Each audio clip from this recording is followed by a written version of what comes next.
What does basic fact fluency look like at the intermediate grades?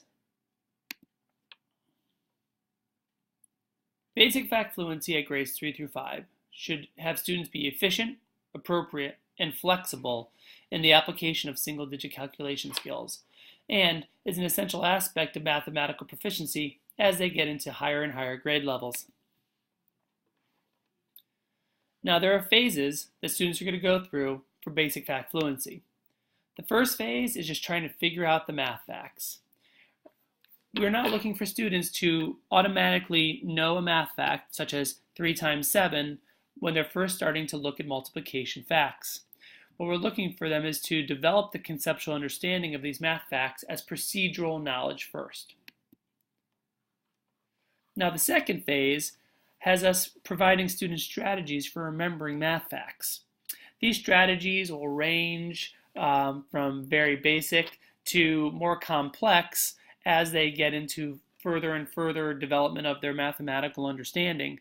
But research has shown that if we help these students develop these thinking strategies, we're going to have students be able to develop these concepts quicker, and it'll allow them to reach that final phase at a much more quicker pace.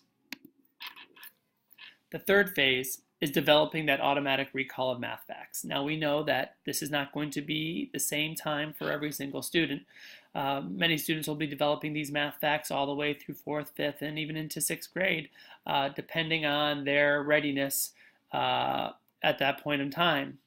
But we know that developing the automatic recall of math facts will be important as students get older, as they get into more complex math.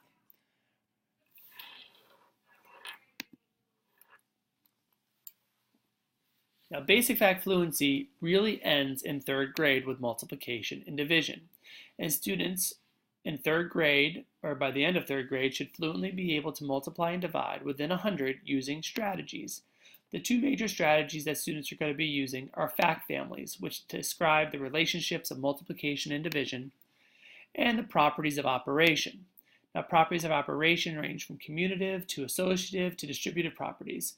And these properties are going to be a basic building block for algebra as students get older. So it's very important that they have a good foundation of what these mean, starting with the basic facts. Fact families have students pass through 3 stages. The first stage is for students to recognize that 5 times 7 is really the same thing as 7 times 5. This is what we call the commutative property. They know one, they know the other.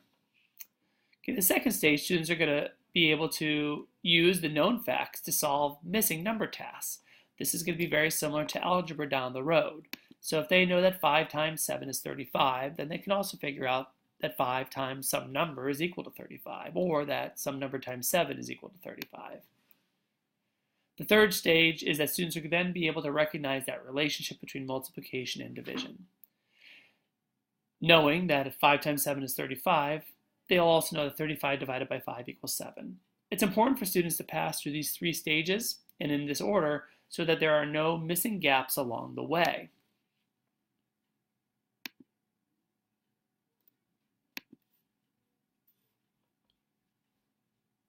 Another strategy that we're going to be using a lot in 3rd grade is the distributive property.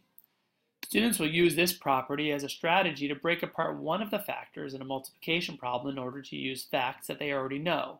This will make their multiplication faster and more flexible. Again, this is a strategy. This comes before automatic recall. If we look at the problem 8 times 7, this is a problem that most kids have struggled with in 3rd grade. By breaking apart one of the numbers, you'll find that it'll make this problem much more efficient for students to be able to solve before they have the automatic recall. So we're going to break apart the number 7 into the numbers 2 and 5. And then we're going to distribute that number into 2 parts. We're going to multiply 8 times 2. We're going to multiply 8 times 5. And then we'll combine those 2 answers to get to 56. Students feel much more comfortable using numbers such as 2s, 5s, 10s. We call these benchmark numbers or landmark numbers.